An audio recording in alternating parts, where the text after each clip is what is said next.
Good morning, traders. This is Shane Scott, the moderator of Newsware's Trade Talk. At Trade Talk, we're providing you with the most up-to-the-minute news on the market, along with the facts, themes, and short-term trading ideas for the day ahead. Joining me today is our trading anchor, Bill Olson, who brings over 30 years of institutional trading knowledge to our program. Let's go ahead and get things started with our markets update. U.S. futures are slipping this morning with S&P futures down 0.19%, Dow futures down 0.12%, and NASDAQ futures down 0.26%. Markets are dipping lower as traders await data on August retail sales and initial jobless claims, both of which could act as key cues on the Federal Reserve's plan to taper stimulus. The dollar and treasuries have been seeing gains today. The S&Ps are moving lower today after having such a big jump yesterday. Of some of the trends we're seeing, casino stocks with operations in Macau, China, are seeing losses amid the government's tightening grip on the gambling hub. Miners have also traded lower as a result of declines in iron ore and most base metals. Over in Europe, travel and leisure shares had the biggest gains in Europe's Stock 600 index after Ryanair lifted its growth target. Energy is also moving higher as a result of crude oil fluctuations near a 6-week high. Over in Asia, shares fell as the debt crisis in China Evergrande Group and Beijing's latest push to regulate private industries hurt market sentiment. Tech stocks turned lower as China slowed approvals for video games in order to enforce stricter criteria for content. Bill, what are you seeing as far as market updates? Shane, I'm paying attention to the S&Ps. Futures continue to drop. They're down 0.24% right now. They're just trending lower and ahead of those two key economic reports that are coming out today. I mean, the jobless claims, it's a big one. They're likely to rise a bit. Why? Because of the Hurricane Ida. Those results were delayed a week, but expect the jobless claims to show a little bit of an increase when that report comes out at 8:30 a.m. Eastern time. The key one, in my opinion, is really going to be the retail sales report. And that retail sales report is likely to remain weak. Why? Because of the big drop in auto sales that is being caused due to the chip shortage.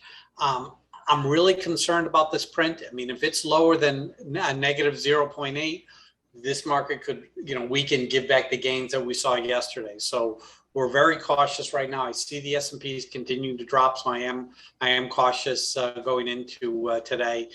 I look over in Europe. Hey, you know what?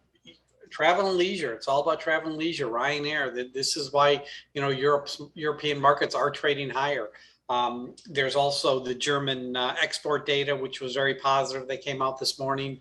You're looking over in Asia, and the Asian markets, they're weak. I mean, you look at China and the debt issues with their that giant property developer. That's very worrisome.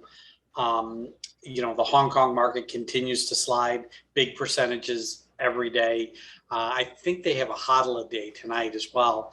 So yeah, I'm watching the S&Ps, and I'm going to see how this retail sales report comes out for markets direction today, Shane. Well, let's move into our economic reports. Bill, tell us what we're seeing for reports today. Well, we have jobless claims at 8:30 a.m. We have the retail sales figures at 8:30 a.m. We also have the Philadelphia Fed's manufacturing index at 8:30 a.m. At 10 a.m., we have business inventories being released. There's no Fed speak because of the blackout period that's going on ahead of next week's FOMC meeting. Well, moving into our morning's critical insights, starting things off with some acquisition news. Lowe Joint Venture has acquired 3 hotels in the Woodlands from the Howard Hughes, ticker HHC, for $252 million. Goldman Sachs, ticker GS, is set to buy GreenSky, ticker GSKY, for $2.2 billion or $12 per share. Prudential, ticker PRU, is selling $2.2 billion of its legacy variables annuities to Fortitude. Prudential share price is up 0.07% in pre-market. And Gogoro is set to go public through a SPAC merger with Poema Global, ticker PPGH. The combined company is valued at $2.35 billion and will trade under the ticker symbol GGR on NASDAQ. Elsewhere on the tape, Workhorse, ticker WKHS, is withdrawing its protest of a multi-billion-dollar delivery truck contract that the U.S. Post Service has awarded to Oshkosh, ticker OSK, after reconsidering the background of the bid as well as other business opportunities. News on Beijing. ticker BGNE. Beijing has received accelerated approval for Brukinsa, its treatment for relapsed lymphoma, from the FDA. In other news, Biogen, ticker BIIB, has announced positive top-line results from a phase 2 study on its treatment for chronic painful neuropathy. Biogen's share price is up 0.6% in pre-market. News on Pfizer, ticker PFE. Pfizer said on Wednesday that the data from its COVID vaccination program in Israel showed that a third shot showed benefits same as that seen after the receipt of the second primary dose and restores around 95% protection against the coronavirus. The FDA staff, however, has remained skeptical, stating that it would decline to comment on whether it would allow the booster shot in the U.S. or not. And they also stated that they have not independently reviewed or verified the underlying data on Pfizer's conclusions. Pfizer share price is down 0.07% in pre-market. Still on COVID vaccine news, Moderna, ticker mRNA, has released data on a supposed breakthrough cases of COVID-19. It says supports the need for vaccination booster shots. The company shared a new analysis from its phase 3 study that showed the incidence of breakthrough COVID-19 cases which occur in fully vaccinated people was less frequent in a group of trial participants who were more recently inoculated, suggesting immunity for earlier groups has started to wane.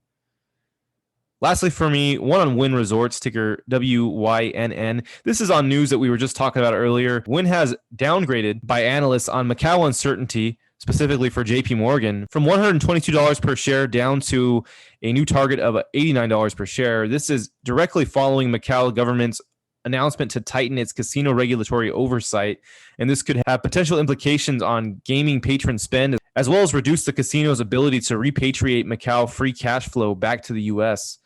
Wynn's share price is down 2.95% in pre-market this morning. Bill, what are you seeing as far as this morning's news? Shane, I break my news alerts down. I have alerts for specific industries, whether it be, oil and gas or semiconductors or technical high-tech stocks. I have alerts for events such as earnings and buybacks.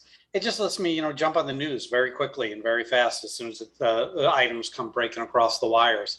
I'm looking at my FANG alert this morning, and one of the things that's really struck me is how the Federal Trade Commission, they were really divided on Wednesday, and they withdrew the adopted guidelines that they put in last year on how the government reviews so-called vertical mergers.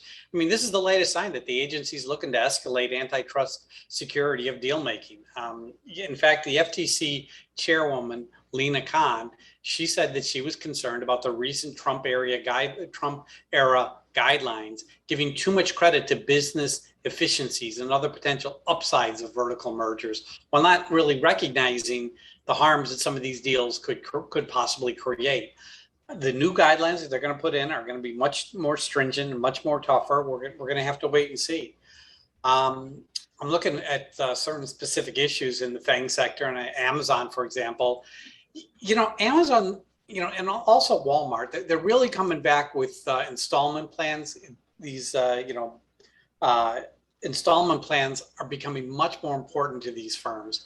The value that these retailers see now in this buy now, pay later is essentially customer acquisition. They now have a customer. They got the name, they get the address, they get the email, the phone number. They will be able to assess their buying habits, and that's important to these firms.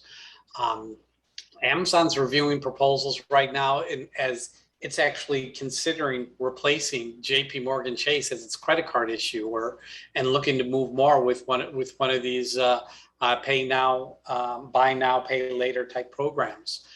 The merchants take no risk when in these plans, but the fees that they can incur are actually higher than what they receive on credit card purchases. They're often 3 to 5% of the purchase price. So it's actually a benefit for firms like Amazon and Walmart to move forward with these types of deals. Also looking at Netflix, I see news on Netflix. The subscriber growth in the first half of this year has been the lowest for Netflix since 2013, when it had about 1/6 of its current account base of 209 million subscribers. I mean, Netflix badly needs the second half of the year to go better than the first half, but the market seems to think that they're on the right track. Now, here's the thing. keep an eye out for Netflix. They're having the first ever global fan event on September 25th. This is a date. You know what they're going to be doing. They're going to be talking and previewing about upcoming releases for this year and next year. This stock will likely move higher into this event. Also, I noticed Amazon's going to be holding a 3-week beauty sales event in October. They're really looking to compete with Ulta Beauty and Sephora, and this is how Amazon's going to be doing it, by doing a 3-week beauty sales event in October. I don't have a specific date yet, but I'm sure I'll have one soon. I'm looking over at my Dow Jones 30 alert. Chevron CEO said yesterday that the company prefers to return money to its shareholders rather than use it to invest in solar and wind projects. The two renewable sources of energy generate low financial returns for shareholders. That kind of makes sense. I see Walmart, along with Ford and Argo AI, they're testing out self-driving vehicles. Walmart wants to use these vehicles for, that last mile deliveries. Cisco, ticker CSCO. Remember, yesterday they had that analyst day, and they haven't had an analyst day in years. So this was a big event. You know what happened? That analyst day resulted in 3 price target upgrades this morning. In fact, JP Morgan added Cisco to its focus list. So that was a real positive event yesterday, that analyst day for Cisco that we mentioned. I'm looking at the options, and there's the volatility I see is going on in the natural resources and the mining stocks. Ticker TMC, Tom, Michael, Charlie, the metals company. The 30-day option implied volatility is at 208, where the 52-week range is 8 to 208. That's high vol. You're looking at HUD 8 Mining Corp. That's ticker HUT, Henry, Uncle, Tom. 30-day option implied volatility is 141, compared to the 52-week range of 104 to 172. Again, high vol, HUT, Henry, Uncle, Tom.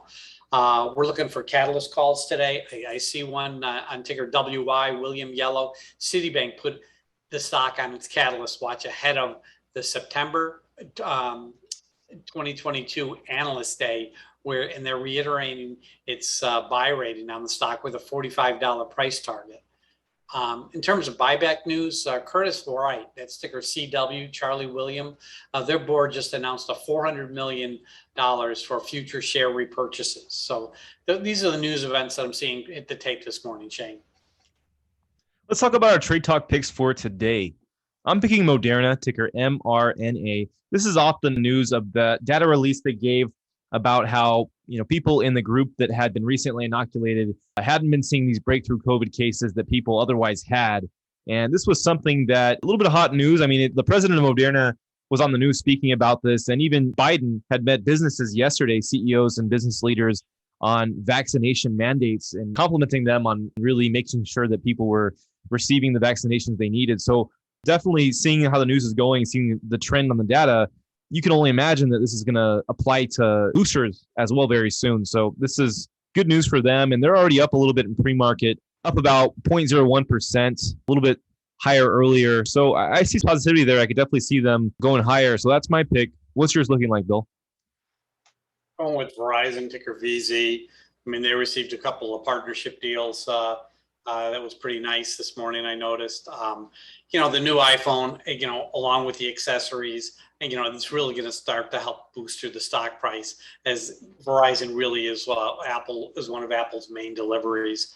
I think this market could, I'm a little concerned about this market, and Verizon's a good stock to pick because it doesn't have much downside, but it always has upside. So I like Verizon today. That's ticker VZ, Victor Zebra.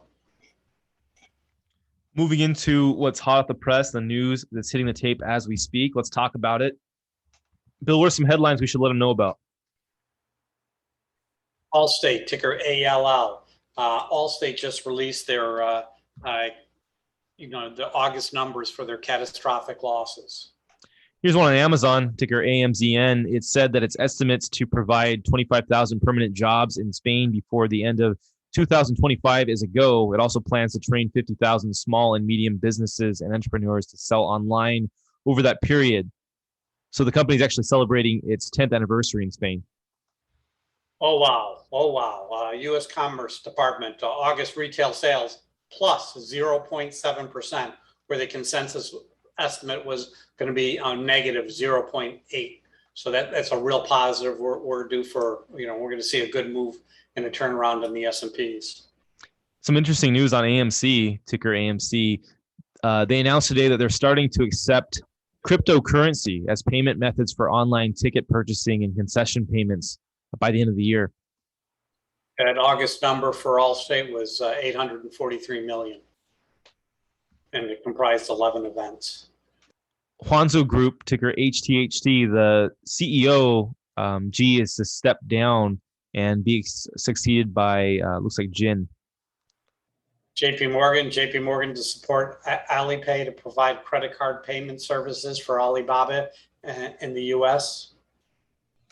This is just a headline one on BlackBerry, ticker BB. BlackBerry secures group phone calls and messages from high-risk eavesdropping. Here's one on Boeing and Ryanair.